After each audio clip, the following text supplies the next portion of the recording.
Jamie just did yours, right? Continue as Leanna. No. But I did the outro on the game night. So, on the game night. Yep. Yeah. Have we set up yet, Jamie, for a Do recording? you want me to grab the game from downstairs? No, not for No. She was getting ready to do it. Is that a green screen background you got? Yeah, it is, eh? Yeah, I was gonna say, can you play that big ass piano back there? Right? Yeah. I can play a little bit of piano. Jamie, really, Oh, sorry. Go ahead. Sorry, what's the title? BlakAsh Radio with a K, no C. K-A-S-H. Right. K-A-S-H. Because somebody decided to spell it weird. Because you spelt it weird. I had to make some sort of fucking divider because you spelled black fucked up. Right? I see. Okay, so I see. To listen to his podcast. I couldn't find it. I ended up listening to a whole hour about the show, The Blacklist, because I couldn't find it. Because we got people hopping on already. So, first and foremost, please drop a comment. Let us know where you're watching from because we're streaming to multiple platforms. If you are here for the contest for the $100 giveaway that we were doing, comment your name and let us know because I have a wheel that we're going to spin to pick the winner in about 15 minutes. You have to be present in order to win. So please, if you are here for the contest, let us know that you're here. Drop the clean dates. Drop some clean dates. Always the clean dates. We're gonna give it a little bit of time to let people come in real quick, and we're working on. Oh, all right. Look, there she is. She's good, all good to go. So we are all good. Got her sorted out. Yay! Awesome. Right. All right. So, you know what? Let me do this. All right. Live. Luna Joe, F around and recover. What's up? Yeah. Yo, KC. Hey, all right. So if they are here, we need a mark next to their name. Megan's here. Hi, Megan. Why did you cross everybody's name off? Because I was having to do. Oh. Sorry, we are a little bit. I wrote everybody's name out before, and you just crossed it all off in black marker. Because I was marking people off that was on. So Megan is here. Okay, let's see. We got Luna Joe says hello. BC says hello. All visiting family in Huntington, West Virginia. Had 1 year clean yesterday. 12/14. Glad to be here. Congratulations.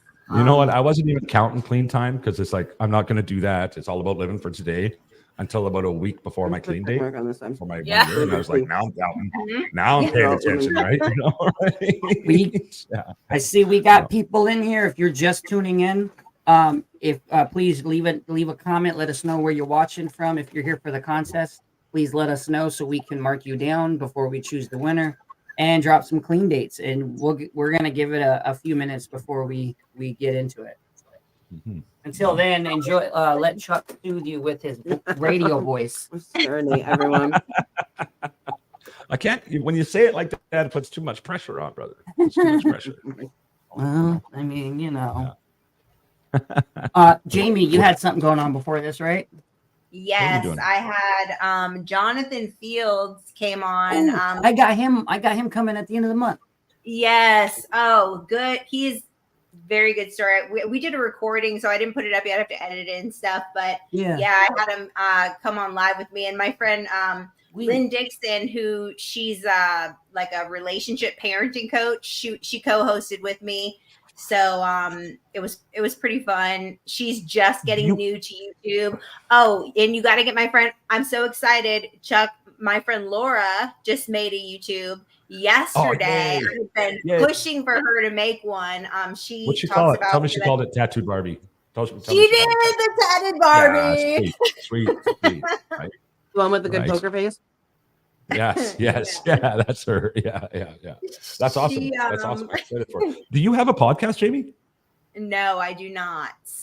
Oh, okay. She's got our YouTube. You kind of do because you're talking about recording and editing, and like you're using our language, so it sounds like a podcast. Yes, I do. I have an editing program on my computer, so I can kind of like cut and move things around and It's not technically Chris Davis. Davis is in the house. What's up, Chris? What's up, bud? Where's Chris from? The 14th was my birthday. Chris is another one. is my OG from the very beginning. He made our logo, and our initial logo from the very first time, and he's been a supporter since the jump. So I appreciate you, Chris. Awesome. I see. Awesome. Again, I'm going to sound like a broken record right here in the beginning because people are joining. If you are joining, please give us a comment. Let us know where you're watching from because we're on multiple different platforms. If you are here for the contest, the $100 giveaway, let us know your name so we can check in that you're here because we have a wheel that we're going to spin on the screen and it's going to choose a winner. And honestly, as of right now, only one person's in here from the contest. So, you know.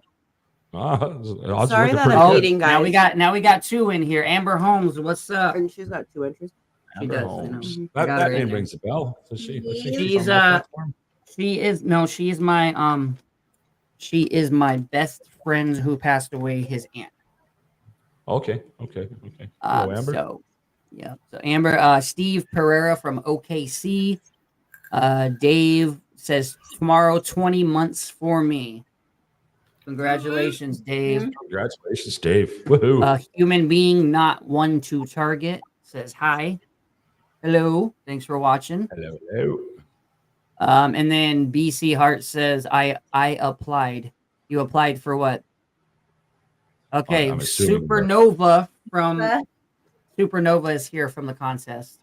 What is up, Supernova? Where's she at? There it is. I want to all right. I want to know. Well, I guess Chocolate Flange is my handle. Oh, you know what? I lied. I'm sorry. There is 4 people in here because we got Chuck. Chuck is his name's on there. I'm sorry. On the back page. I forgot about you, bud.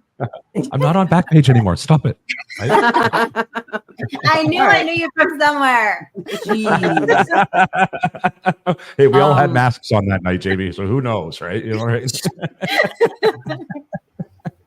Here goes. BC said BC said the contest. I'm sorry. What was your name on it? What was did you follow on the platforms and then share it? I'm not sure. We just wrote down the names that were who was on it, unless you had a different name.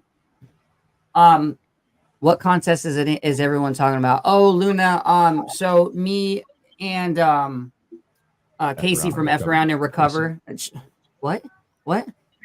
Nothing. As you were. Oh, I thought you were getting sad. So the Blacklist podcast and F Around and Recover, we collaborated to give away $100 right in time for Christmas, and you had to go and follow both of our all the platforms and then share it. So we will be doing another one. We will be doing another one too.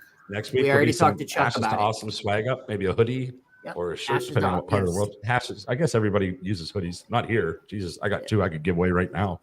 Yeah, you're over there because you're over there with the cheetahs and the monkeys. Yeah. There's like cobras in the field right behind the house here, right? Like cobras. Shut up. Yeah, I was gonna go out there with Sunny, and somebody was like, "Yeah, no, you're not." Like my dog, right?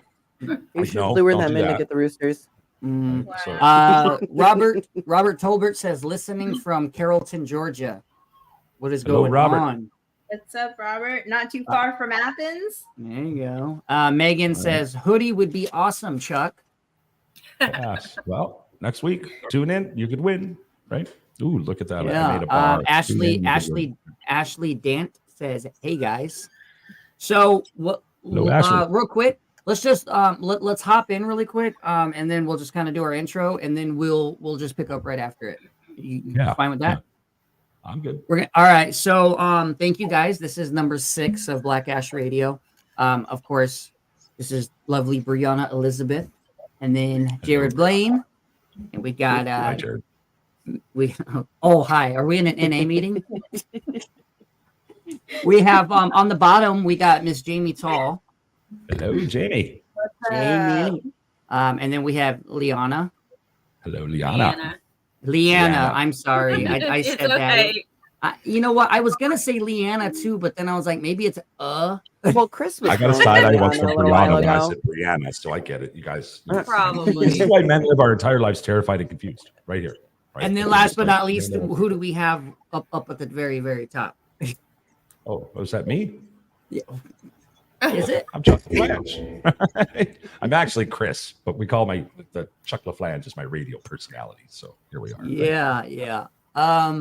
So thank you guys for hopping on. Obviously, if you there's a bunch of people that have been on since we first started. That's awesome. We do this every single week, every single Friday at 9 p.m. We started a little later tonight because Jamie was wrapping up something. So we made it happen. Whatever. Yeah, right. Slacker.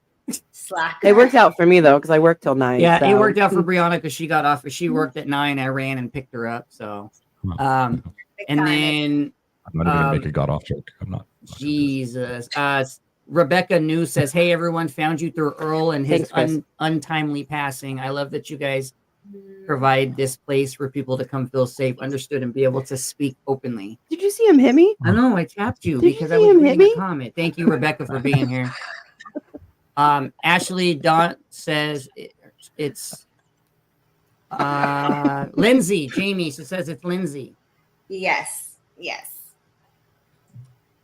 Man, we got a bunch of people in here. Lindsay Cargo. She was on my YouTube. She just did a show for Soft White Underbelly.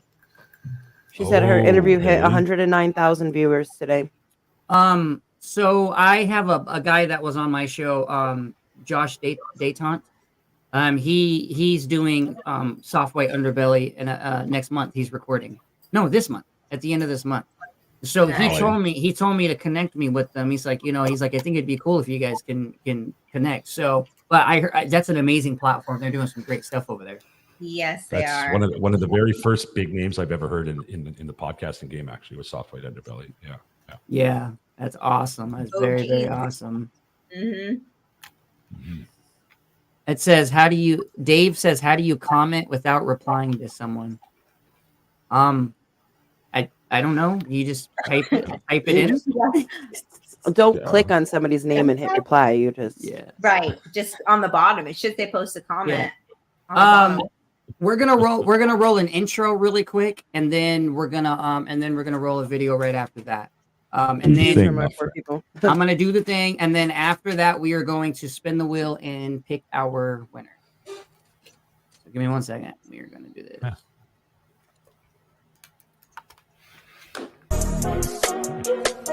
What unfolds Friday nights? The two powerful podcasts merge. Enter BlakAsh Radio, your new weekend ritual where Ashes to Awesome meets the Blacklist Podcast for live, in-depth discussions. Every Friday night, we ignite conversations on addiction and recovery, moving beyond personal tales to tackle pivotal issues head-on.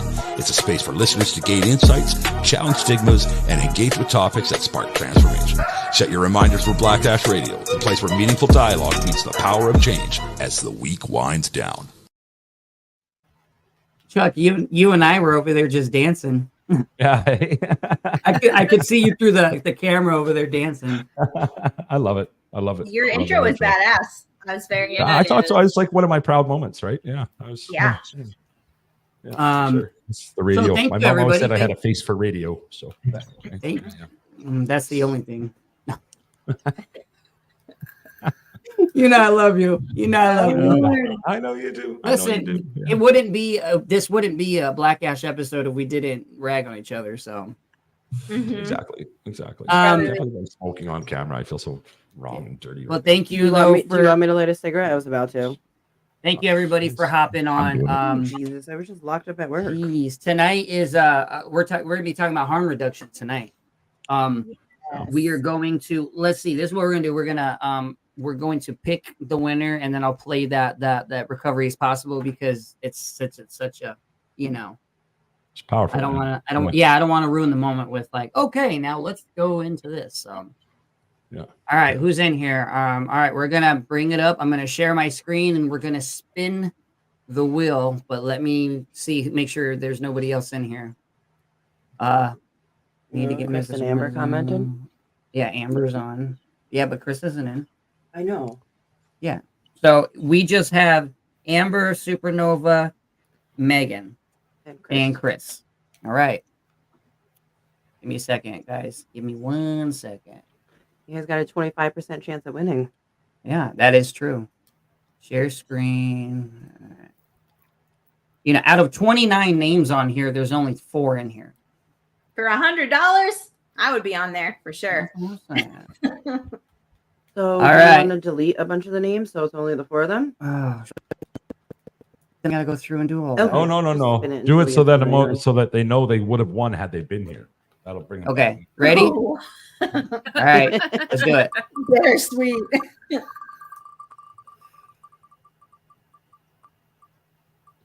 Oh, so close to them. Oh, geez. Okay, well, Carrie's not in, so we're gonna have to do it again. Remove. Mm-hmm. Oh, But the cool thing though is it takes her name out, you know. But Megan almost got that. She's here. She's here. All right.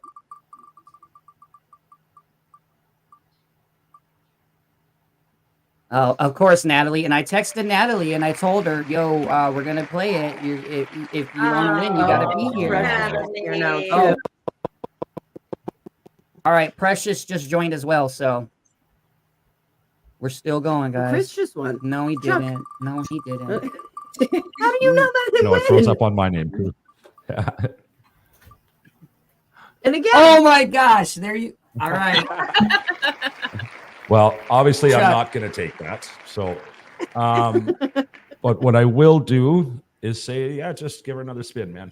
Give her another spin. Okay. I knew that. I knew he was going to do that too. Yeah. I don't know I mean, why. $100 is a lot of money to me right now. It's Well, making Yeah, me rich. listen, you bro. want to pay your rent? Listen. No.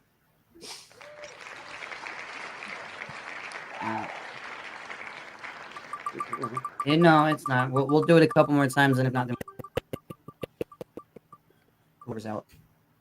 Jody's here now too. He's on Oh, here. swag. Yeah.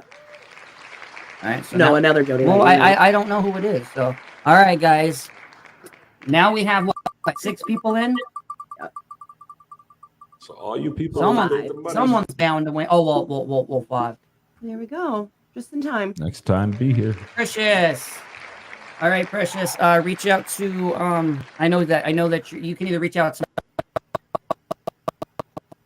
or reach out to Casey on F around and your CA. Awesome. Congratulations, Precious. Congratulations. Woohoo. Yeah. Just in time for Christmas. Yeah, just in time for Christmas. Mm-hmm. Okay, are we all ready to hop into this? I'm gonna play this. Yeah.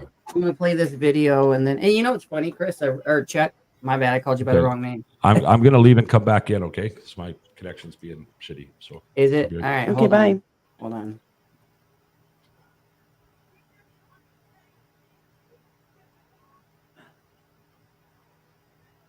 It's that Thailand internet. That $20 internet. I know, right? Not even $20. Hold on. Let me. I gotta remove him. Okay. Maybe we should all move to Thailand. Yeah, I know. He did send me some cool videos from the footage out there. So Yes. Yes. I was definitely what I was interesting. while we're waiting on him to come back in. I was gonna tell him that like when we're on like our own podcast, like it's like professional and we're just like precise and everything, and then it's come on this and it's just like a shit show. Nah. Everything is everywhere. Thank you guys for participating. Thank you guys for the ones that did participate. Real quick, thank you for participating. We are going to be doing this again. I think we're going to do 2 $50 Amazon gift cards next time. We'll just so stay posted when we do that. But you do have a chance to win another time. And we're just waiting for Chuck to come back in. What were you saying, Leanna? We should be used to the whole shit show thing. You know? I know. It's just the way it is. Where are you at, Leanna? I'm in Tennessee. Okay, I was gonna say you got a southern accent. That accent. Yes, ma'am. Yes, ma'am. Very nice. Let's see. Where are you? How do I sign up? You'll see there will be a post. I'm assuming because Jamie's is calling from your page, Jamie? Okay. We will you gotta either it's gonna be either posted on the Blacklist podcast page, Ashes to Awesome page, or F Around to Recover. So go follow one of those or all 3 of our accounts. Go follow all of our accounts. And you can turn on your notifications so you get notified when there's a post so you don't miss it. right. Because technically that is one of the requirements is you have to go and follow everybody and share it. That's just marketing Marketing, right, Jamie? That's right. That's what we do. You want me to put it in the comments? Follow the Black. Yeah, do it. How is your internet now, Chuck? I'm hoping that it's good here. We'll see shortly. It's not fantastic, but did your dog chew your cord? I'm sorry? Did your dog chew your cord? I still can't hear you. Oh, so obviously that's how my connection is, I guess. His dog so earlier when we were talking, his dog was chewing everything up. So I asked, did your dog chew your cord? Yeah. Chewed the couch up, didn't it? The couch, the damn mat that it was sleeping on. Well, I got nothing. You can't hear nothing, Chuck? It's breaking up real bad. I'm hoping it levels out here for me. Right? Is the F around in recover with the and sign or the word and? The and sign. I think it's Oh, fuck's sakes. Hold on, I'm gonna message Chuck on the chat. So follow the pages and share. Mm-hmm. And if they share it public, because if we can't see that you shared. Finish typing that, please. And back in. Again, question mark.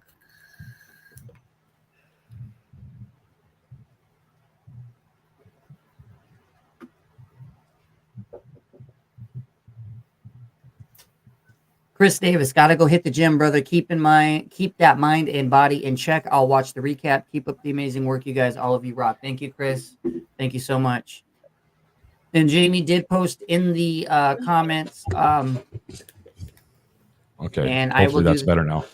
Okay. I reset my modem, so hopefully that's better. We have Petra Maul. Sorry if I pronounced that wrong. Hi from Germany. We got Germany in the house.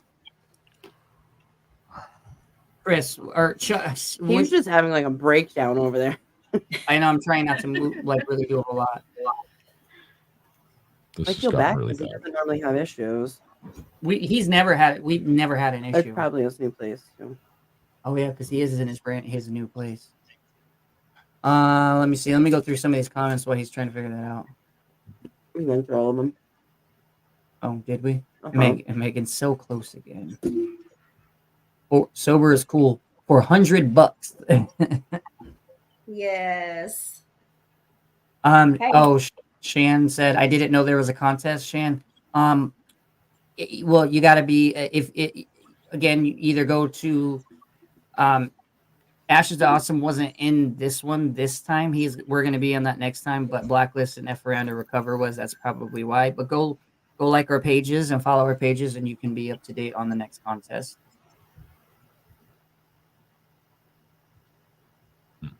What are you doing, Chuck? Is it still messing up? Yeah, it's still giving me grief. This is frustrating.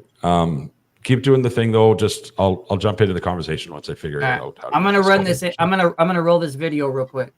Yeah, man. And maybe it'll pop out. All right, guys. We're gonna play this quick video.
And that goes out to Earl Van, who was a fellow brother, a fellow recovery advocate. He lost his battle last week. And so last week, if you haven't watched the last Friday live, it was dedicated to him. But this just goes to show that recovery is possible, and it doesn't always have to end the same way. Chuck, what do we got? I have goosebumps. Yeah, I know. Seems to be improved a little bit. Yeah. That was intense. It was really intense. So we played it last week because we were, we had played another video to honor him, but Chuck and I were talking before, and I was just like, that's such like a positive message that regardless, like it shows the fall, like I said, but it also shows the comeback and the rise, and that's what we want to promote and focus on.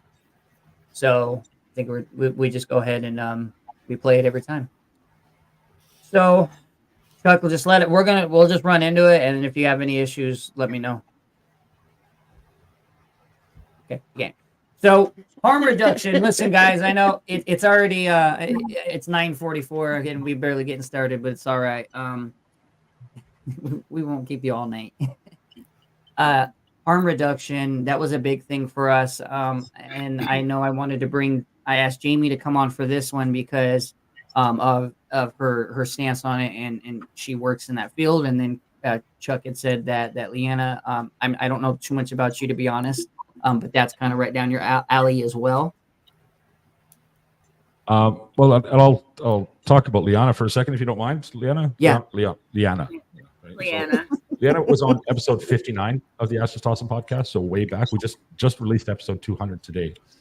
And her clean date is like 2 weeks before mine. Congratulations. So we're kind of in this mission, in this journey together, right? And kind of talking throughout. So she was also, at the time, and still is, one of the most popular episodes we've ever had for some reason. She's got a lot of fanfare, so and she's modest. So I thought we'd bring her back on, right? So yeah.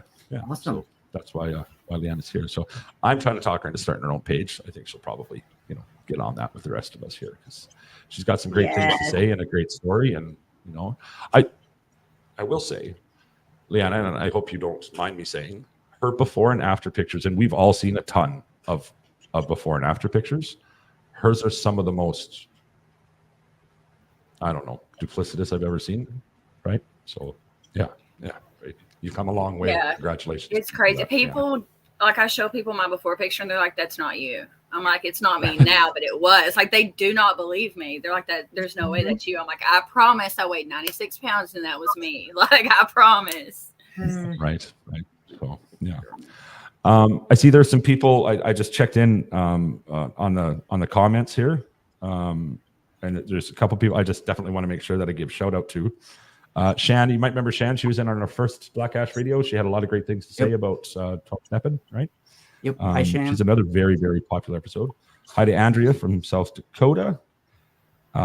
Petra from Germany. Holy cow. And Krista is tuning in and watching this. Krista and I have a long history together. She's one of the most important people in my life, and I'm really glad that she's here to watch. So hello, Krista. Hey, Krista. Yeah. Thank you for everybody that's tuning in tonight. So harm reduction. So Jamie and I, we did an episode, I don't know, a couple weeks ago. Yeah. Something like that. It hasn't came out yet, but we did one, and we focused a lot on that topic technically. So we were throwing around, like the benefits of it and the stigma on, are we babying addicts? Are we not? Are we contributing? Are we not? So I think that was good to really just come on here and have a conversation about. So I don't, Jamie, why don't you just kind of give us a little bit of info about harm reduction and from your experience. So, harm reduction is people have, kind of like ideas about what harm reduction is. And they think like, oh, well, that's just like Narcan, or that's just syringe exchange. And that's actually not all it is. Harm reduction goes way, way, way further than that. It is So I work with an organization called Access Point Georgia. They are a boots on the ground ministry where they go out and, not only do syringe exchange, clean kits, HIV testing, hepatitis testing, wound care, That's a handing big out. one now, Jamie? The wound care Yes. with the Yes. advent of I can't remember what the tranquilizer name is in the fentanyl now, but Yes, the No, because she was gonna trank or whatever it is. Yeah. Xylazine. So Xylazine. yes. Yeah. So, people, I mean, the overdose numbers are just like skyrocketing, right? And people think that, if we are handing out clean kits and if we are doing syringe exchange and we're going out here, just like accepting people like in the way that they are, that is like, like you're saying, babying, but that is not it. What that is that is humanizing people, right? Because we go out there as as people who believe in harm reduction, as people who believe in people, right? And wanting to like save lives and meeting people where they're at, you know what I mean? And cheering them on for whatever the victory is, right? Like you went from shooting heroin to snorting heroin. That is harm reduction because it is reducing the harm of death, right? If you quit doing, pain pills and started doing kratom, that is a victory, right? Because that is reducing your percentage of overdosing and dying. So just being accepting of like where people are and meeting people to build relationships, right? So we go out and we do, syringe exchange, clean kits, whatever, HIV testing, hepatitis testing, all these things. We're able to give people resources, right? Like, and maybe that first time they'll just take the pipe and go, right? But maybe the next time they come, they'll just take it and go. But maybe the third time, that you meet them and you call them by name and let them know that you care about them as an actual person, like they might open up to you about like what they have going on, or maybe let you share your story of, where you are and how you got to be where you are. It's putting, a face to and a name and like dignity and like humanizing people in addiction, because you can just keep looking away and walking by and like scowling, but that's not going to save lives. You can keep going to meetings and doing, not that there's anything wrong with abstinence-based recovery, like I'm not saying that, but like we can't continue the mindset of you have to do it this way or we're going to shame you, because all that is doing is putting people in the grave. And 100%. if somebody is on MAT meds or somebody is using, whatever harm reduction works, in their world, like we need to like be accepting and cheer for that, and That's because right. What do we say? Dead people can't recover. You can't recover if you're 6 feet under. So what are we going to do? Right. I mean, handing out Narcan. I mean, it's like people say like the most terrible things about that. I mean, I can't tell you the comments that I get on my videos about this is just freaking heartbreaking. You know what I mean? That people, just let them die. They're whatever, and then let's talk about the benefit to the taxpayers, the people who want to scowl, right? How much money are you saving, by syringe exchange and AIDS and hepatitis treatments and, hospital visits and all these different things. There's huge financial gain to the taxpayers when these things are mitigated, right? And so even if it comes down to the money, I guess that's your thing. I can't change people that way. If it comes down to the money, there's all sorts of justification that way, right? Just 100%. There's all sorts of justification that way. And the biggest thing to me, Jamie, and well, to everybody, harm reduction is, and you already touched on this, but it's a way to connect with people, right? That otherwise don't have connection, right? Leanna, did harm reduction play a part in your addiction days and in your getting to a point of recovery?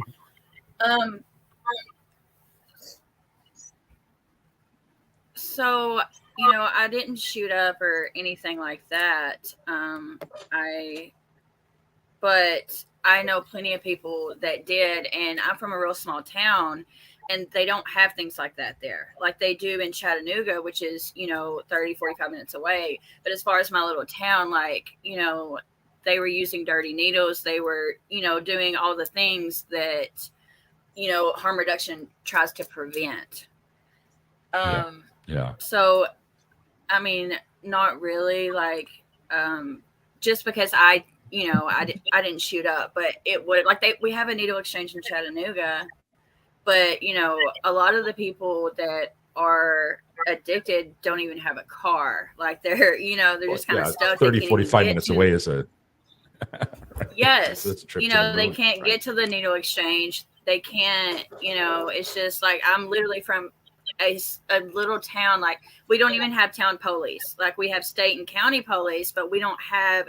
It's actually an unincorporated community called Sequatchie. Like, it's so small. Like, there's no gas stations, no red lights. Like, it's real little, and like, and the people back home, like, and they just, like, they're stuck in their addiction. Like, they don't, like, there's no way out for them because there's nothing there. There's nothing, I made it out, but a lot of my friends back home are in prison now, are dead, and I'm 2 hours away from home in Lebanon. I had to come up here to get sober, which is fine. Like, everybody has a different way of getting sober, and everybody's recovery is different. I don't know one person that their recovery is the same. Like, I mean, some people, like she said, some people believe in MAT meds. Some people believe in smoking weed. Some people believe in total abstinence. Like, I'm 14 months sober from absolutely everything, including alcohol, but I was part of, I'm still part of a sober living program.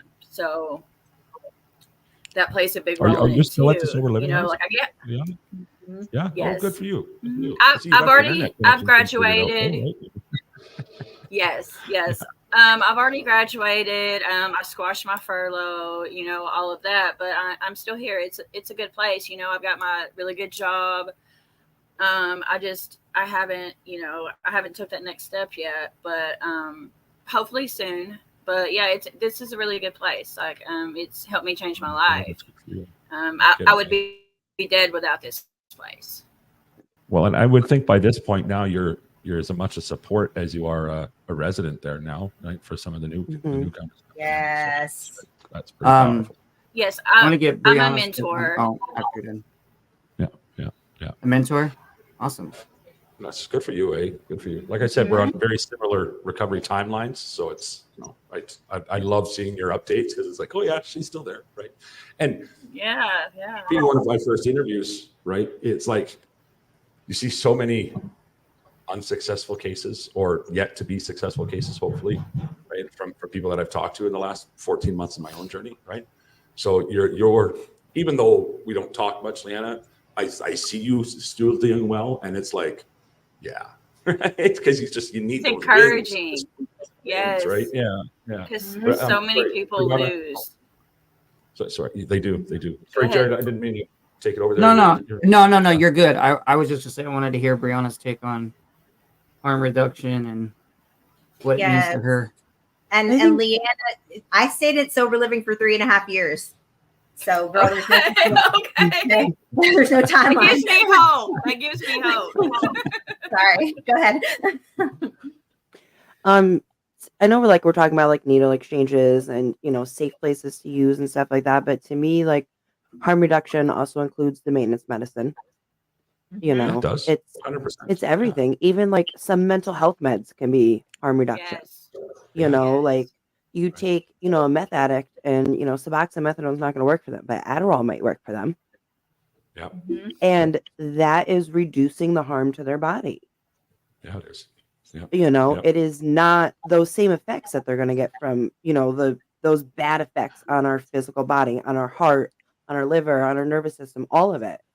That, they're putting fentanyl in everything now, like even the meth. So, I mean, switching to Adderall is a great win, I think, because you don't have the chance of fentanyl prescribed by a doctor, supplied by a pharmacy. Adderall. Right? Yes. Yeah. Not the going by yourself and buying Adderall off the street instead of buying meth off the street, and even like having dispensaries, that's harm reduction also, because everything is laced with fentanyl. Everything. And people are like, oh, the dispensaries are putting dealers out of business, and good. And like, okay, what's your point? Like, what's the point of this? Like, there's no point to it. And it's like Leanna was saying, like, I'm from a bigger city. Where I'm from, there are places where you can go and get clean needles, and get more support. But the town that I'm currently living in, there's not that. The police and paramedics don't even carry Narcan. Ooh. Really? They're part-time workers anyways. They do not. The police and paramedics do not even carry Narcan on them. I would be dead right now. Disgusting. They do know it's 2023. There, right? I mean, I know I'm in the future. Didn't carry Narcan. There's people that are local that know that I keep Narcan at work, and we used to have, our little fucking trap house in our little town, and they would come over and they would get Narcan from me at work when they needed it. Well, good for you. They couldn't get it from the police and paramedics that responded to that overdose. That's fucking They had to crazy. come to me at work and get it from me at work. That's hard to believe. Jared, I think that's probably a great time to play a PSA, right? Yes, right? yes. Let me play this PSA because we are on the topic of Narcan. Yeah, we are. Yeah. Thank you for reminding because I forgot. Now you guys get to hear my ugly voice. Hey, Ashes to Awesome listeners. The following PSA is brought to you by the Phoenix. We're all muted. That one because it's vertical. Or it's whatever. Okay. We're gonna do this one. The following PSA is brought to you by the Phoenix. The Phoenix is not just a gym, it's a community where the real weight lifted is not just barbells, but hearts, minds, and spirits. Whether you're in recovery or simply choose to live a sober lifestyle, the Phoenix offers a range of activities from yoga to hiking, all led by people who've walked the path of transformation. So why not aim higher with the Phoenix? Your first membership requirement is just 48 hours of sobriety. Rise from the ashes and soar with the Phoenix today. Do you know about naloxone, otherwise known as Narcan? This life-saving medication can reverse an opioid overdose in minutes. You might think, I don't need it, I'm not around opioids. But the truth is, you never know when you'll be in a situation where you could save a life. It's easy to use, and in many places offer it for free or at a low cost. So let's be prepared and look out for each other. Remember, you might not plan on being around opioid use, but you never know when it will be around you, and you could save the life of somebody that loves and is loved. I'm Chuck LaFlange with the Ashes to Awesome podcast, and remember, you are loved. You know what's scary to me? A lot. Yes, but the fact that, these drugs are getting, like, fentanyl's bad enough, right? So it was my drug of choice, and it's bad enough without mixing elephant tranquilizers, which Narcan cannot touch. Like, these people are literally dying on the streets because even if you have Narcan, it's not saving them. And then not only that, they're staying addicted until they die because, trying to come off of that stuff is impossible. It's like methadone and Suboxone will not touch it because it's not an opioid. You know what I'm saying? It's terrifying. Those and then tranks. Like what brand of evil does that? Right? And it's the war on drugs doesn't work, but still it makes me think carpet bomb. Right. And like they're wiping out like not just one generation, but multiple generations because there's, 13-year-old kids to 60-year-old people on fentanyl and on this xylazine. Like it's literally like taking out multiple generations. And there's not, how do you fix that? Like there's, yeah. Well, the first thing to do is get people to start taking it seriously, right? Like the people we lose are so much more than a statistic or how they pass. Yes. Right. 100%. Hey, can we answer a couple comments real quick? Of course, you don't have to ask, bro. You're like you're I'm not hosting. I know, but I'm not gonna I'm not gonna cut you off. Well, I would cut you off. I'm just saying. I don't know. All right, so I don't know if you've seen this, Jamie. It says I have a question. If someone has been on Suboxone for 8 years, what are your thoughts on that, Jamie? Ooh. My thoughts on that are,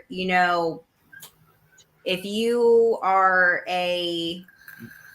parent taking care of your kids, you're working a job, that's the thing that like, oh, that kills me, because there's such like a shame and like stigma on like mat meds to be like, yeah, I'm clean, but I'm on Suboxone. Yeah, I'm clean, but I take methadone. Like, but have you stuck a needle in your arm today? But like, have you got up to go to work to take care of your kids today? But like, are your parents worried about getting a call from the police today that you're not going to be alive? You know what I mean? So I'm just like there's been such a stigma put on like mat meds and things like that. Like whatever time it takes, like if it takes 8 years, if it takes 80 years, so what? Right? What's the difference? Like, would you be asking me, like, what if I told you like that, like I take like mental health meds? Would you be like, well, you should really learn to manage your anxiety better and, not take, trazodone or abuse bar because, that's not really like clean, right? Like you know what I'm saying? Like you wouldn't stigmatize somebody for taking like diabetes medicine or cancer medicine. Like I just feel like people's prescriptions are nobody else's business. And like if that's between like you and your doctor, you know what I'm saying? And if it's enhancing your life and helping you, then what is the bad thing about it? Yeah, we had Go ahead, Chad. Yeah. No, you go on. For me, ADHD is it's a real thing, right? I self-medicated for 25 years. I didn't even know I had it. And then when it was brought to my attention, it was like, I kind of wish you didn't tell me that, because I spent the next some months going, $40 in a phone call makes chaos go away. And then finally I got some meds, some Bifen. Somebody very close to me, after I started taking them, and the relief I got from taking was like, think about ADHD. I laugh along with everybody else at the TikToks, where's my keys, whatever. But at the end of the day, when it's all done, it's like, I wonder what it'd be like not to be pissed off at myself all day, every day. So I get relief from that. And somebody very, very close to me says, well, you know me, I'm not a medication person. Well, are you a cast person when somebody breaks their fucking leg? Right? Like it was like one of the most hurtful things to, like, I took that very, very personally, right? Like, and you're right. So even with that, there's some stigma, it's certainly still out there about mental health medications. And it's unfortunate that it's like that. It really is, right? What I was going to say was, we had on, Dr. Taylor Nichols. He documents his journey on TikTok. And he's an addiction and ER physician. And that when he was on, the question I did ask was, what was his thoughts of long-term use for methadone and Suboxone and whatnot. What did he say? Same thing I told Jamie a little while ago and brought up. It's harm reduction. You are reducing the harm to your body. It doesn't matter all the other stuff in your life. Like you said, are you sticking a needle in your arm? Are you doing this? Are you doing that? Put all that aside. You are reducing the harm that you're doing to your body. And at the end of the day, that's all that matters. Because once you start reducing that harm, you can still be a shitty fucking person. Yeah. Not take care of your kids, not go to work and not do this. There's also a difference in taking it the correct way and abusing it. Yeah. He says it all the time. Difference of using and abusing. Yes. Because, I did for the first about 9 months. I abused my Suboxone like a motherfucker. Yes. Abused the shit out of it. And I knew I was. Yeah. And once I came clean with myself and decided to be honest with my doctor, that's when I realized what the benefits of Suboxone are. So it's you have to be using your medicine the right way. Somebody could go to, Jamie and get get some needles. But if they're using that needle and then letting 5 other people use that needle and then using it again, that's not harm reduction. No. You need to do it the right way. Like you reduce the harm for yourself, but then you just went and shared that with other people. Like, why not be like, come on, let's go. Like you can get some of your own. Yeah. And it's about using the stuff the right way. Yeah. This comment really bothers me. So she wants to read this comment. It really bothers me. So Tim said, I have nothing against as a way to get off opiates. I was just thinking, if you continue to use it for years, you've just switched one addiction for another. I've been clean 7 years from everything. That's the only way I personally can stay clean. Total abstinence. That's Can I jump on that before you let it bother you too much? It's already Yeah. bothering me, like biting my nails and everything over here. Like it's really. I mean, can we start with the definition of addiction? There's a difference between addicted and dependent. But I think the qualifier there is at the end of that statement, he said, I can personally stay clean. Right. Right. So for Everybody's him, recovery is different. Yeah. So even if he goes to the other end, right? I didn't read that he was saying, hey, that's not okay. I think he was saying that's not okay for himself. Right. Right. And Tate, correct me if I'm wrong. Personal. His personal. And if it's going to be, if everybody's recovery is different, he's entitled to his, just like everybody else is to theirs. Absolutely. So, Yeah. Yeah. So I hope I didn't, read that wrong, Brianna, but I saw you getting excited over there. So I just wanted to make sure. Well, it's just, I hate when people say that, and that's what we're trying to work on. We're trying to humanize people and spread, I think instead of saying, MAT, it's harm reduction medicine. Right. We didn't switch one drug, one addiction for another. Mm-hmm. Like, you traded a deadly substance for a very monitored, not deadly substance. Like it. I mean, I don't know. I guess. And like you said before, Leanna, like you have to be taking it the right way. Yes, you have I'm to. sure we all can understand where that stigma is coming from because there are people that abuse it. I used Suboxone while I was in active addiction. It is you can abuse it. Mm-hmm. But if you're taking it the right way, like it's just like anything. There's pain patients. It just makes you feel normal. Yeah. There's pain patients that don't abuse their opiates, and then there's people that do abuse opiates. Yes. Mm-hmm. Not like we don't all fit into that little cookie cutter box. Mm-hmm. And I understand why people feel that way, but it really bothers me for them going around like putting us all, categorizing us all. I take kratom. Everybody knows that. Like that's mine. Yeah. I don't do Suboxone or methadone, but I do kratom, and it's just that's what you're here sitting here alive and trying to change lives. So I mean that kind of speaks to how that's working for you, right? Everybody always has an opinion on something, though. We're all entitled to them too. And I think now, we're also trying to kind of like change the language around recovery, right? Like when I introduce myself, I say like, my name's Jamie and I'm a woman in recovery. I'm a person in long-term recovery, right? I'm not going to say like, today I'm clean. Well, I wasn't like dirty before, right? Wow, you know what I mean? I don't know. We've talked a little bit. We Well, were a little dirty before. Whoa. Not in that sense.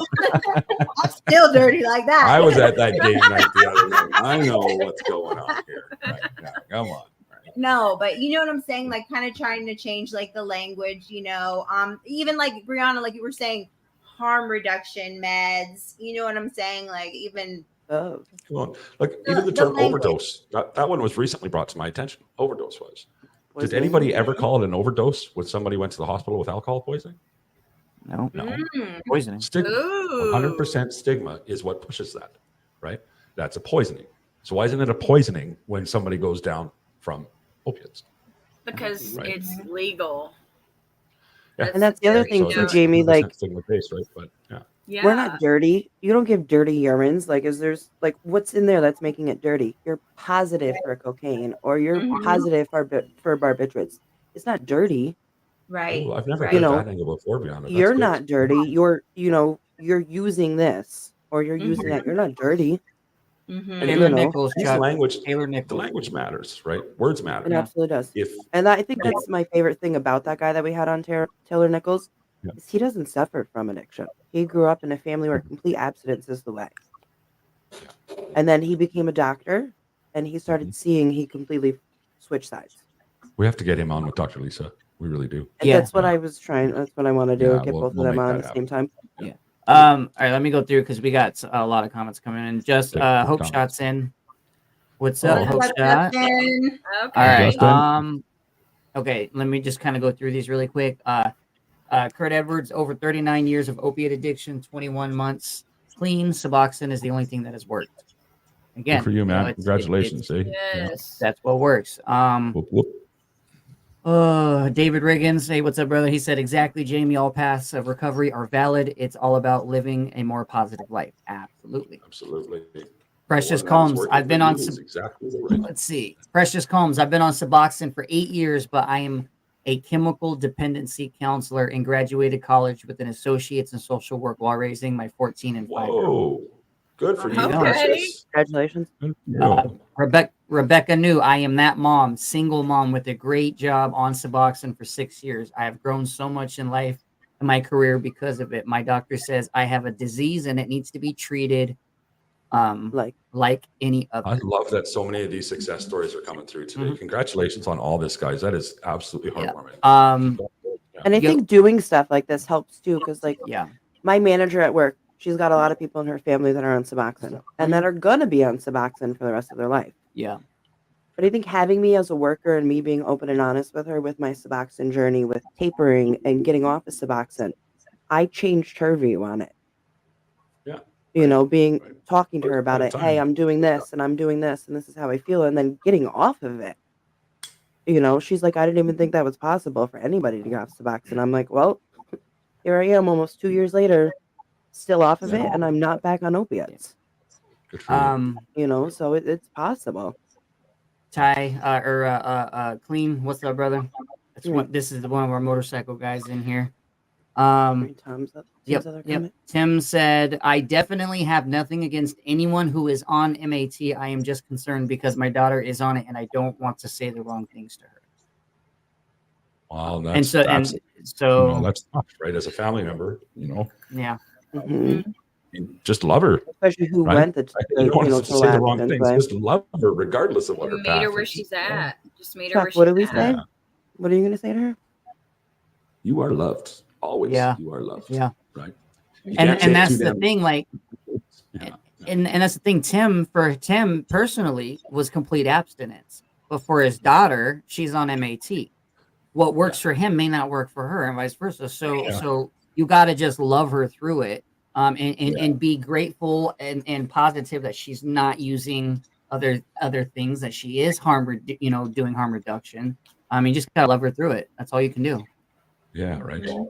I think one of my favorite things that Benjamin Lerner said was, like, I used to envy the people that could go total abstinence right in the beginning. Yeah. I envied them because you didn't have to go on maintenance medicine or harm reduction medicine. You just, like, how do you do that? But then Benjamin brought it to my attention that it takes a lot of responsibility and accountability for an addict to go from abusing a street drug to going on a maintenance medicine. Yeah, it does. That, you know, it can be harder to take that route. And I never seen it that way. I mean, I should have, because I did it. You know, I abused the shit. And sometimes it needs to be brought to your attention, though, right?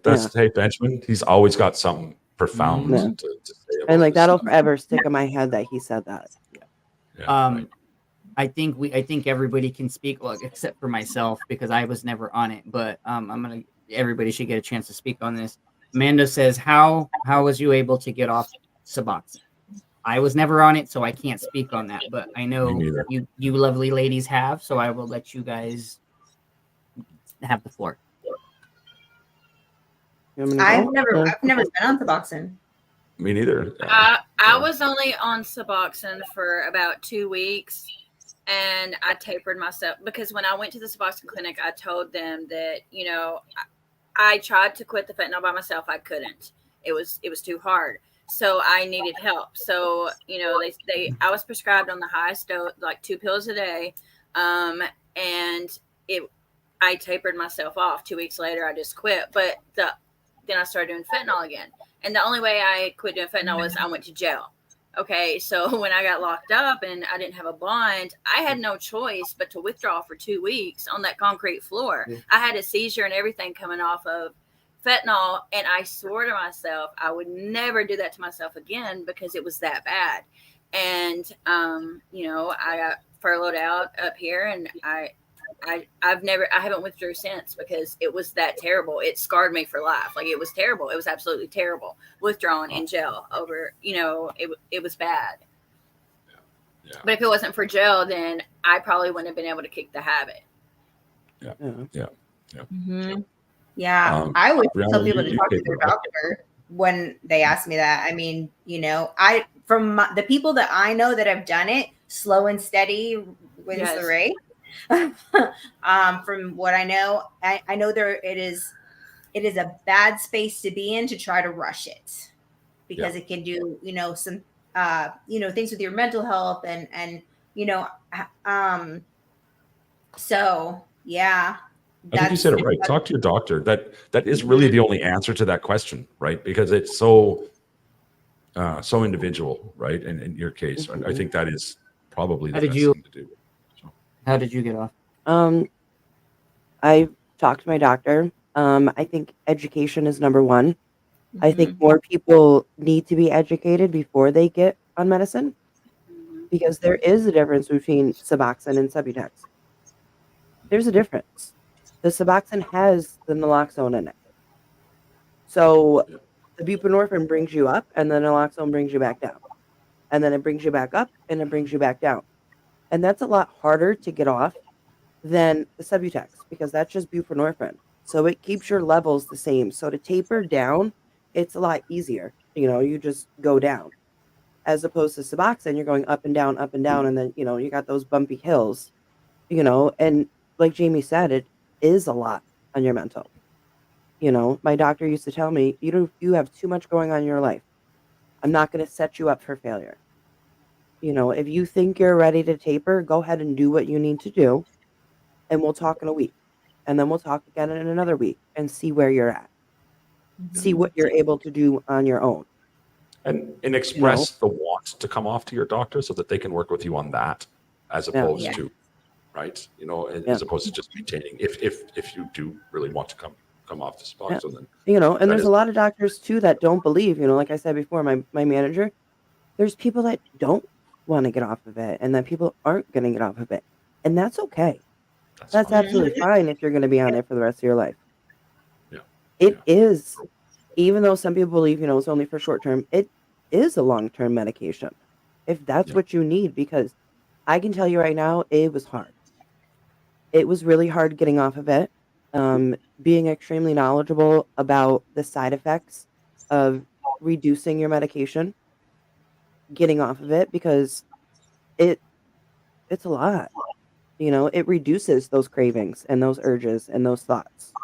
So as you start tapering, those urges are coming back. And if you don't have a support system, or you can't handle that on your own, you're not going to be successful. And I'm not saying, you can't do it, but you don't want to set yourself up for failure, especially if it's working. If it's working, don't change it. Go ahead. What is y'all stand on the Vivitrol shot? Does it work for you? Then that's the way to go. If it doesn't, don't. Right? I don't even know anything about it, to be honest. That's a monthly shot, is it? Yes. Yeah. If it works for you, then yay, right? I've heard from some people who were on it that they were very successful on it, and then I heard from like maybe one or two people that it didn't work for them. So, and I'll speak to that. That is the people you surround yourself with. Time and time again, I've heard, well, I don't know anybody it's worked for. How many sober people are you hanging out with? Right? Of course, you don't know anybody it's worked for, right? You're hanging out with people that are in recovery. So your lens is that of somebody that you've seen it works for more people than not, right? So start hanging around some different people, and you'll start seeing a different side of things, right? I am going to put a piece of information out there about the Vivitrol shot that I didn't know before. Between getting off Suboxone and going on the Vivitrol shot, you do have to be off your Suboxone for 21 days. Yes, you have to be able to pass a drug screen for all opiates before they will give you the Vivitrol shot, because it'll send you into precipitated withdrawals. Yep.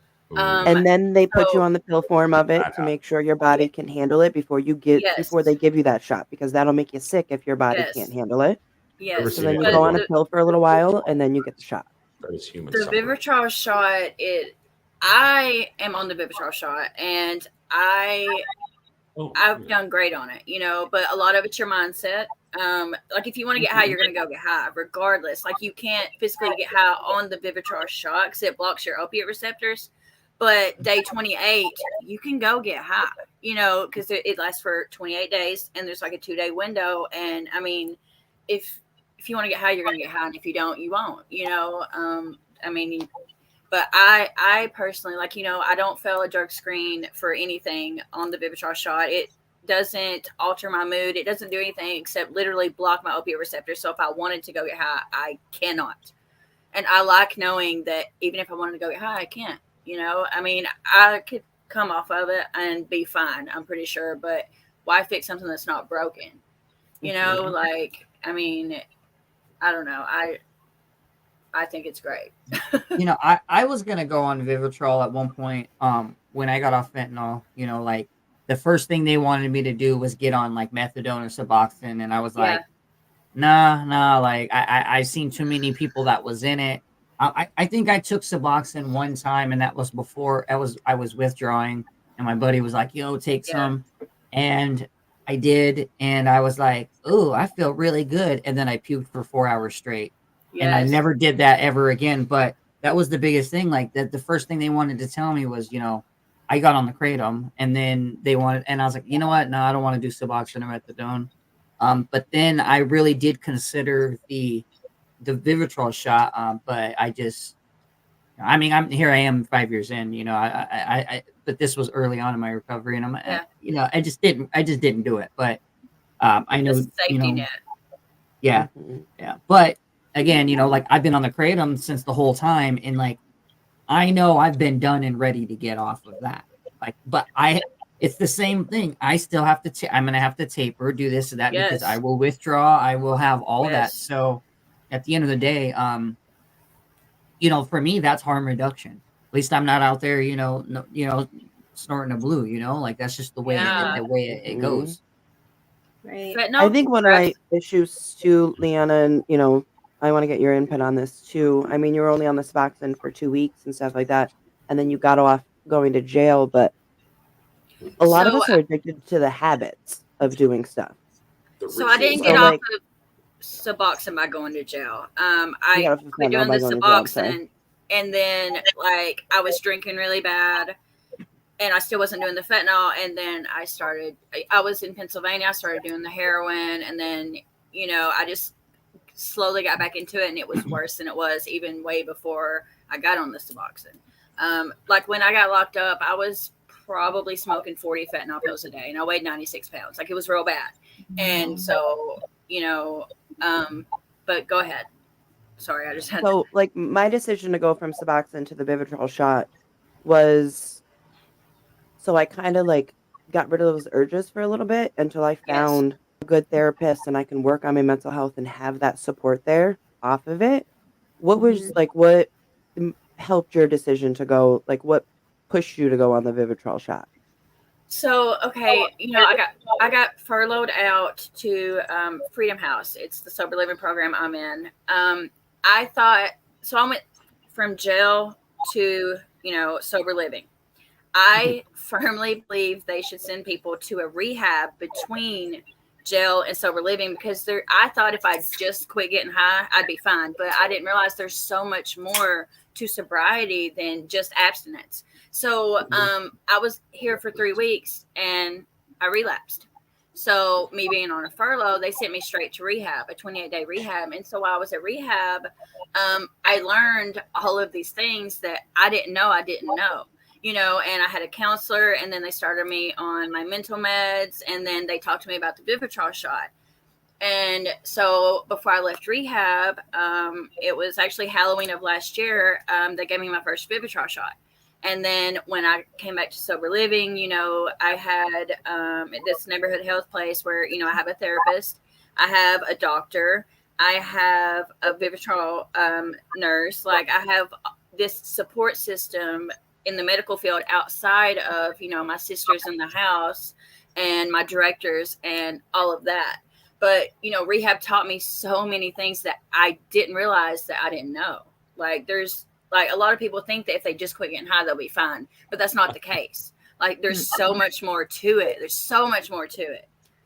Jimmy, you're shaking your head down there, nodding your head. I say yes, because like wherever you go, there you are. Yeah.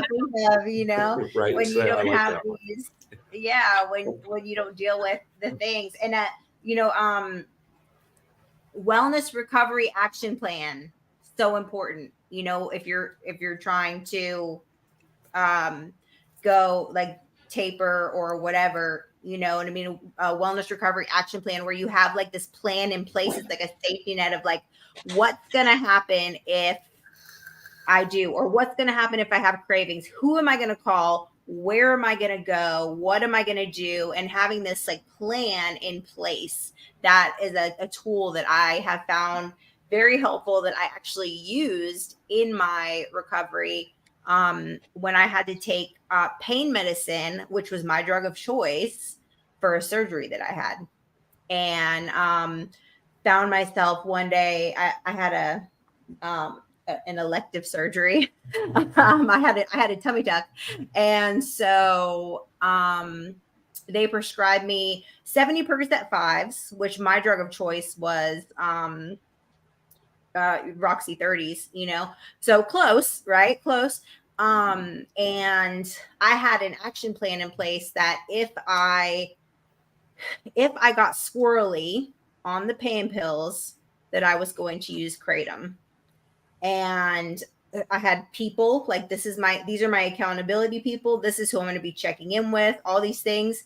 And I will tell you what happened was, I had about 10 Percocet 5s left, and I started searching on the Canadian dark web. How can I buy online, right? And trying to running out as an addict is the scariest thing. Running out of drugs was the scariest thing as an addict, I think. You can never enjoy it because you're always worried about the tomorrow. Yeah, right. Yes. I was dating somebody back home in Regina, and at the time I was the plug, right? So I always had a big fat sack of Coke or whatever, and I used to like, why are you like that? At the end of the night, to shut, look at me, I can shut it off. And I remember her saying to me, wait until you don't have that big bag anymore, and how hard it is to shut it off. And wow, right? I remember when I finally got sober, messaging her and saying, you were right. You were right. I was wrong. I totally understand that. Right? Like you were like, I went into panic mode every single night, and I didn't shut it off. I kept going and going and going. You can't. It's so hard to, once you get it in your mind, I don't know if it's just addicts or if it's every human, but once you get like getting high in your mind, there's no, there's no way around it. Like you're gonna go do it. Like it's just, it haunts you. Like it doesn't just go away. Yeah. Well said. Let me hit a couple of these comments real quick. Yeah, man. Yeah. Yes, Aditya, you can ask a question. Yeah, Aditya Mishra. Sorry for ask your question. She just said can ask a question. So I'm gonna come down. Language shapes our perception, influences public policies, and ultimately determines how we treat those in need. Absolutely. Well said. Who said that? BC. Thank you for that. Thank you for that comment. That was well said. Yeah. Precious Combs says you have to be in the right mindset in order to get off Suboxone. The Sublocade injection can help someone taper as well. Yeah. And then Amanda, who initially asked that question on how to get off, says, I talked with my doctor. I went from 60 to 24 already. I thought it was a different way or something. Wow. But keep talking to your doctor. Yeah, right. Somebody, BC said, if you want an extra support, you can always message me. I have no problem. And if you don't have that support system and that love around you, content creator that I've met and spoke to, every single one of them will be open to offering you some sort of support, right? Mm-hmm. If you shoot them a message. And if it's a support that one of us can't offer, certainly more than happy to put you in touch with somebody that can. I don't want to speak for anybody else, but in my experience, every single one of us that I've come in contact with, Jamie, Brianna, or Jared, right? Yeah, all of you. And Leanna too, I'm sure, if you want to. She's going to have her own page going here by the end of the weekend. So we're going to have that. Yeah. BC said Kratom helped me a lot with restless legs from sub withdrawals. That's the worst withdrawal symptom is the restless legs. Is it the worst though? Is it the worst? Yes. Yes. Because you feel like you're dying. you can, and without shaking and all a that. shadow of a No. doubt. Yeah, okay. Anybody recovering from heroin or pain pills or fentanyl that I have spoke with, and in my personal experience, the restless legs is the worst. Like your skin is crawling. Like I can't imagine. It's terrible. You can't get comfortable. You can't do anything, and then you get pissed. You know what I'm saying? You get so pissed because you can't get comfortable. You can't go to sleep. You can't. It's terrible. It's the worst part about it. I think that pissed me off the most too about getting off. Yes, it makes you so mad. And I like tapering, like it wasn't that bad, but when I got off of Suboxone, I wasn't even home. I wasn't even in my comfortable place. I was at my mother's house, who used to tell me, "Well, why don't you just stop? Why don't you just stop? You can just stop." And then my brother, who kind of understood, he would listen to me, but I was at their house getting off of Suboxone. I couldn't just go sit and shower. And I remember like laying there just being so pissed off at my body for doing this shit again. and it's horrible. I was mad at myself because I was like, I did this to myself. Like I'm withdrawing this bad because I chose to do so much fentanyl a day. I made my tolerance intolerable. You know what I'm saying? Like I did it to myself, and then I would get mad at myself. Like, why would I do this? Like, I think in those moments, though, and I can't speak to the restless leg syndrome and what you guys went through. However, in those moments when you get pissed off at yourself because it's so hard, you got to take pride because you're doing it, right? And it's that, it's hard though when your skin's crawling to think about the bright side of things. Like I don't profess to be able to relate to that. My ex struggle, right? My ex would always, when I was withdrawing, she would be like, "Well, you did it to yourself. You chose to do it." You don't want to hear that. Oh, yeah. And that's the biggest. Yeah, you're like obviously, but that used to piss me off more than anything. I was just like, "Oh my shit!" I was like, "Oh my god!" Thank you for pointing that out. We're aware. It's like I learned that magnesium can possibly help with restless legs for anybody who is doing that. Magnesium. Yes, magnesium. But don't go drink a whole bunch of milk of magnesium.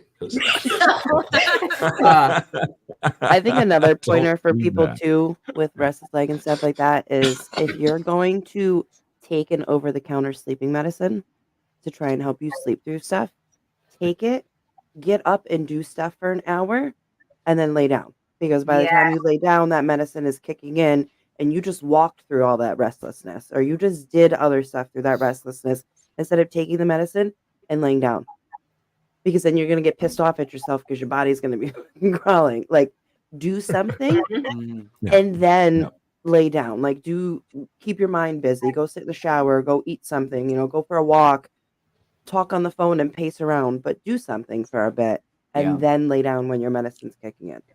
I want to answer this really quick. Tim said, "What exactly is Vivitrol?" My daughter has been talking about that recently. Liana, have either one of you ladies watched I don't know if it's still on Netflix, but I had watched a documentary on Netflix about the Vivitrol shot. And it's this actual mobile RV that goes to this town every month and gives them the Vivitrol shot because it's not available in that area. Wow. And that actually had a lot of information. I'd like to pick up on. Go ahead, Liana, though. Yeah. I have insurance. The Vivitrol is like a $1,500 shot a month if you don't have insurance. You know what I'm saying? But I have 10 care, so I pay like $1.50 for it. Thank God. But it's like it literally doesn't change anything at all. It doesn't change the way you feel. It doesn't change your appetite. It doesn't make you gain or lose weight. Like it doesn't do anything at all to your body. It literally just blocks your opiate receptors. So like even Kratom, for instance. So I'm on my Vivitrol shot. I can't even take Kratom, and some people take Kratom and get high off of it. Some people take it to but I can't get high off of Zazas or Kratom or Percocets or fentanyl or heroin or anything. Any kind of opiate will not hit my opiate receptors to make me get that euphoria or whatever it is. You know what I'm saying? Like it just blocks my opiate receptors, and I go on about my day. Like it's but it a doesn't miracle do anything drug. for the withdrawals. So you have to be past that stage. Yeah. Okay. You I have, think that's the question for Tim. Yeah, If he's asking about his daughter. So right? you have to have a clean urine screen of all opiates before they will give you the shot, because if you have opiates in your system and they give you the Vivitrol shot, it will send you into participated withdrawals, and that's not fun. You literally have to be, have a clean panel before they'll give you the shot. So, you have to go through the withdrawals or, the hard part. Clean panel and or a panel free of opiates? Panel free. Language matters. Yeah, you're right. But, shoot, what was I going to say? Sorry, I fucked up there. You said that you have to have like a, you have to I think have. you answered the question really well, though, Leanna. Like really well, right? So, yeah. I remember. So I feel like Vivitrol is kind of like a maintenance thing. It's my relapse prevention is what it is. It's part of my relapse prevention plan was the Vivitrol shot. It prevents me from relapsing on a certain scale. You know what I'm saying? Because I can't, why would I try to get high? I can't physically get high even if I tried. So there's no point. I don't think about it. And it's supposed to take away cravings and things like that too. I haven't wanted to get high since last time I relapsed. So I don't know if that's just me or if it's me and the Vivitrol or, so I can't sit here and be like, oh, it definitely takes away cravings, because I haven't had any cravings since, but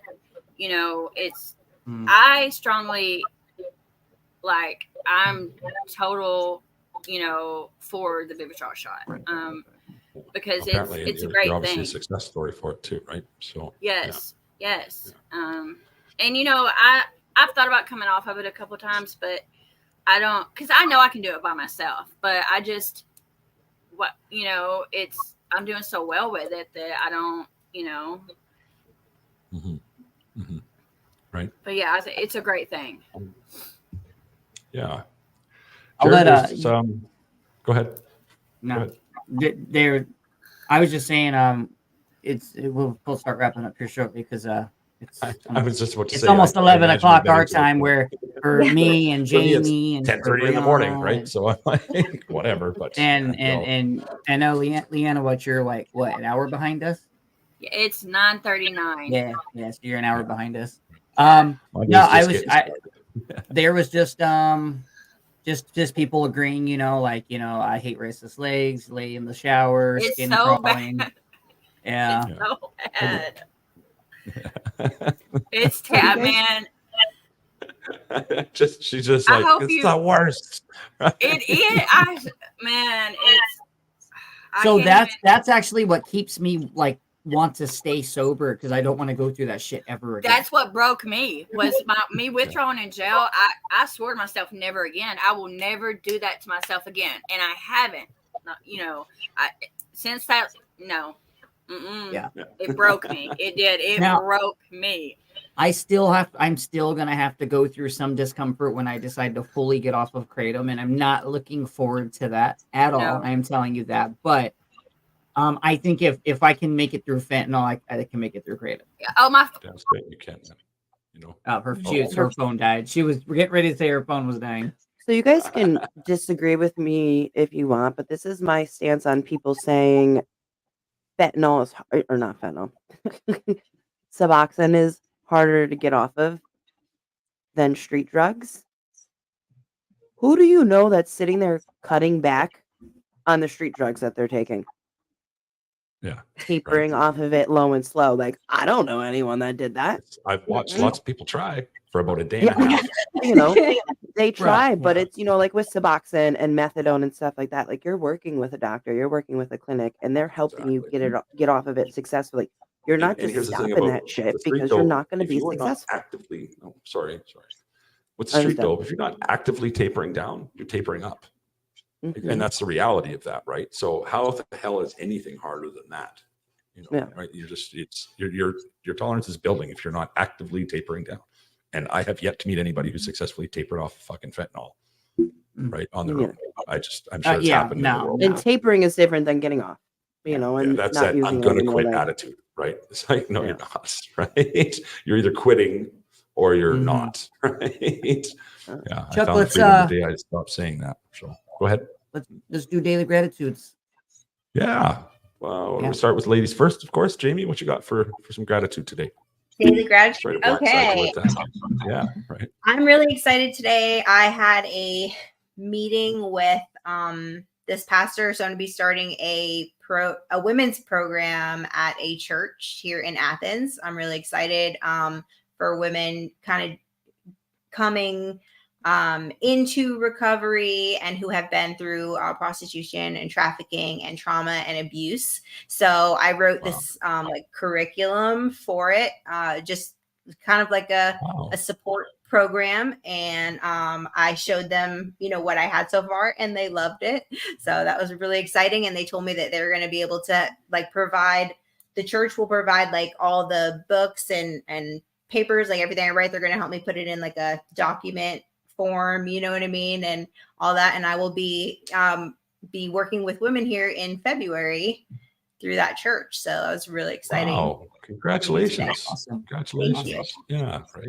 Yeah. Brianna.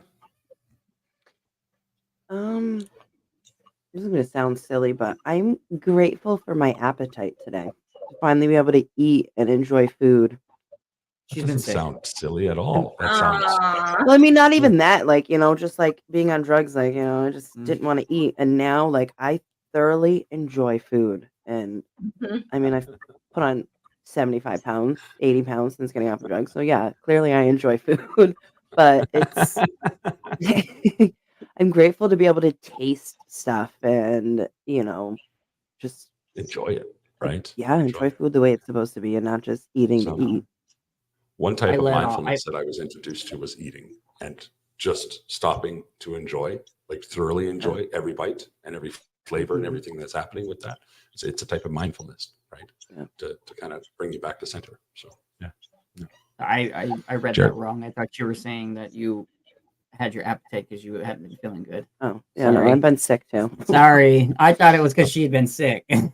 Do better, Jared. I'm waiting. I'm just waiting for the day you don't do good enough. Okay, so like do better. Listen, because Chuck LaFlanche thinks he's gonna swoop in and one day, someday. Right? Leanna's back on. Let me add her so we can get her gratitude. Okay. Yeah, let's just do that. in time. Oh, she can't hear us. Can you hear me? Yeah, welcome back. You're just in time because we're doing our gratitudes before we closed out. So perfect. Great. So what you got for us for daily gratitudes, Leanna? I'm grateful to be alive. Because I'm definitely a walking miracle. I'm very grateful to be alive. You know what I'm grateful for? The birds and the sunrises, because I couldn't tell you how many times I was awake when the birds came out and the sun came up, but I did not see or hear any of it at all, because I was just, wow. I'm grateful for second, third, fourth, fifth, sixth chances. And I'm grateful for my parents. My parents have been a huge support in all of this, like without a doubt. That's a great list. Jared, so good. And I'm grateful for the recovery family I've made as well, because it's important to have people, like-minded people around you. It's very important. That's straight. Yeah. Okay. Now I don't want to interrupt again because right. Rude. Freaking rude. I'm rude. I know. I've been accused of worse by better. So how about it, Jared? What you got for gratitude? Believe it or not, harm reduction. Kratom. Because there you go. I look at myself 5 years ago and how lost I was and how gone I was on fentanyl, and I couldn't make it 2 hours without having to use again, and the fact that has kept me level this whole time, that I've been able, just like you hit the nail on the head earlier, Chuck, like I've been able to take it, and we're sitting here doing this, I would be dead or in prison, and I'd never been to jail in my life, but I probably would be sitting in there if I wasn't dead. So I'm grateful that that there was something that helped me get as far, it may not be 100% abstinence, but it's harm reduction. And so I'm just grateful that I have something to help keep me level, to keep doing this. And eventually I'll move on to the next, I'll completely pass it on and just be abstinence. But I'm grateful though. Good for you. Chuck, what are you grateful for today? I am grateful for my dumbass dog who choose everything. Had me running around the neighborhood today looking for him. Yeah. I think I put him outside after chewing the couch, which doesn't matter. It was a garbage couch. It was here when I got here, whatever.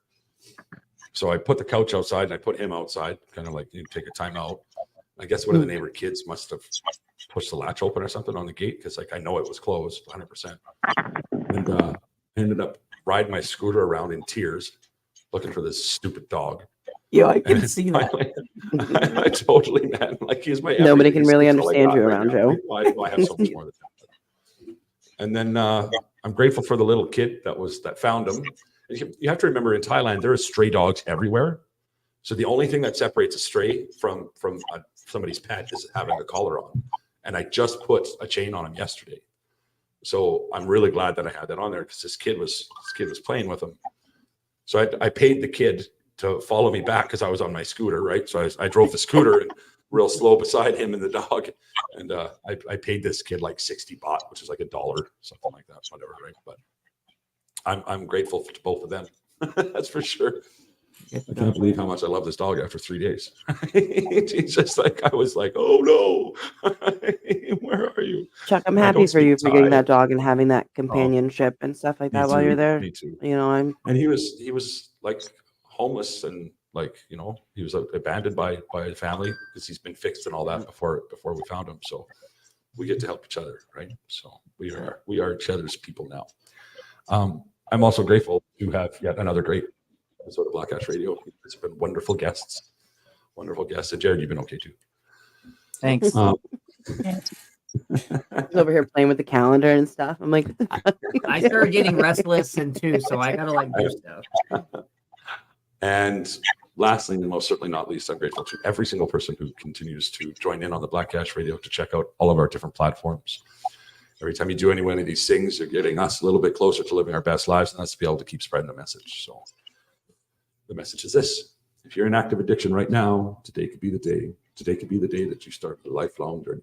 Reach out to a friend, reach out to a family member, call into detox, go to a meeting, do whatever it is you got to do to get that journey started, because it is so much better than the alternative. And if you have a loved one who's suffering an addiction right now, just taking the time to listen to us carry on. If you could just take one more minute out of your day and text that person, let them know they're loved. Use the words. You are loved. That little glimmer of hope just might be the thing that brings them back. I forgot to tell you, James.